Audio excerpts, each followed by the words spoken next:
I'm Brian Donahue, 4333 Holden Street in Emeryville.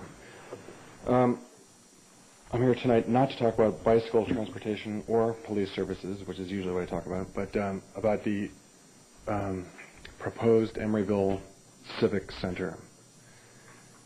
From what I understand, the last several years, there was a proposal to have a civic center located on the corner of Park and Hollis, or in that area, across the street from the old City Hall. And then, from what I understand, we were told that that was going to be Kaiser property. Kaiser wanted that land, and that we couldn't locate our civic center there. Then, a period of time passed. Then I heard that it was supposed to be located farther north on Hollis Street, on the west side. And then I was told that the Chiron Corporation wanted the land, and that we couldn't locate the civic center there. So I'm here tonight to find out: is a civic center for Emeryville still in the works? And if it is, do we have the will to pull it off? And where might it be located, and what would the schedule be? Brian, if I could correct your notes, the idea that Kaiser wanted that property, they were going to build the civic center for us, and then we were going to lease purchase it. So Kaiser was not going to destroy our idea of putting a civic center there. It was going to enhance it. You can no longer use redevelopment funds to build a civic center, so we have to find creative ways to do it. So as of right now, it's still planned for that site, but since Kaiser's not going to be here, there's another consideration now for the Westinghouse site, which would be part of Rich Robbins' development if that happened. Well, I looked at the EIR for Kaiser, and I didn't. Where would it have been located? Right across from the old town hall. I think that was supposed to be a parking structure with a liner building, office building around it. That was the City Hall, or that was the Civic had Center? the opportunity of becoming the administrative offices for the city. Yeah, more to the point, Brian. The new City Hall is in the capital improvement plan, and certainly we had several meetings on that in the last 6 weeks. That will come forward again in June for final approval at the same time the budget comes forward, and that's a meeting that probably where you should be and bring forward your concerns about where that would be in the priority list. This is at a regular council This is at a regular council meeting, I believe the second meeting in June. June 4th is when we June intend to bring 4th. it to you. And just to add to that, if I may, staff are preparing basically several alternatives for sites in the city that can be used as a city hall administrative offices, and those will be being brought back to the city council, I'm not sure, 60 days perhaps. So that we're going to be moving on that. The CIP basically identifies, the capital improvement program identifies the funding for it. Now the location is going to be subject of a separate meeting of the city council. But I think a lot of people share your concerns, and certainly another member of the council shares your concerns very strongly. Yeah, Bob's been trying to, our absent member's been trying to push for this for a long time, as you know. I just want to elaborate a little bit on what's already been said, I think, by Ken and Nora.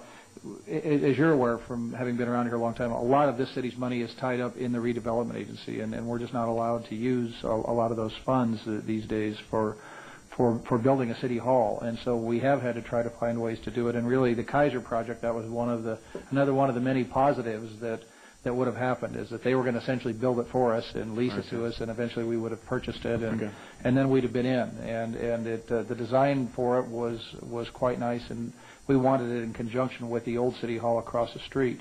So as we're looking at alternatives, one of the big issues is what can we afford to finance? It doesn't make sense to continue to throw away rent on an office building, and I think this entire council has stated our commitment to trying to get City Hall on the other side of the freeway in Old Emeryville, where it belongs. And so we're all pushing for those things. It's just trying to find something that's financially viable. I have asked the committee to take a strong look at the feasibility of building a new City Hall on the property where the old City Hall is, by essentially gutting that building, keeping the facade, and then just trying to expand behind it and going up as far as we needed to provide the office space that's necessary. So I'm sure that that's one of the alternatives that will be looked at. But we're all trying to push in that direction. It's just trying to fit it in financially with all the other things we're trying to do. Now, one thing I want to clear up briefly here is I keep saying Civic Center, and then everybody else here keeps saying City Hall and administrative buildings.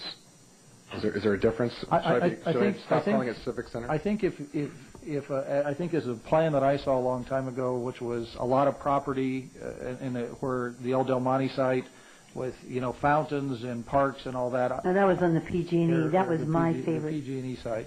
I think realistically something of that scale, again, for financial reasons, is simply not going to happen. What we hope to build is a city hall someplace. So whether you call it a civic center or a city hall, if we can incorporate, I mean, one of my ideas is if we use the old city hall, if we can incorporate a museum there or something of that type, which seems to be a natural, it would be great. So we'll be looking at the possibilities, but I just think everything is so expensive as it is. The idea of building a grandiose, civic center is probably not realistic. If we can at least get a city hall and quit paying rent, that'll be a huge step in the right direction. It seems silly. Plus, also my friends that are non-Emeryville residents, when I ask them about their perceptions of Emeryville, their perception generally tends to be suburban model shopping malls and a lot of traffic. It seems like we need something we can be proud of. I think a civic center, or at least a city hall, is past due. And one last concern I wanted to bring up was, now having learned about the city hall was proposed to have been located in the Kaiser development. It seems to me, from my limited knowledge of what the Kaiser proposal was about, the city hall would have had no unique kind of visual character to set it apart from Kaiser. Yes, it would have. Yeah, really, I saw some perspectives, like streetscapes, and so it seemed like a different type of building. The reason why I bring this up now is because this is something that I would want. I think other citizens would want to have it.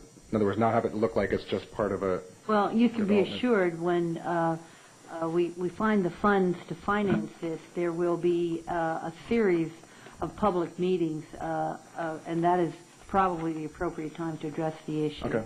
Well, thank you for answering the questions, and I'm pleased to hear that it's still on the table. Thank you, Brian. Right. Any other citizens to be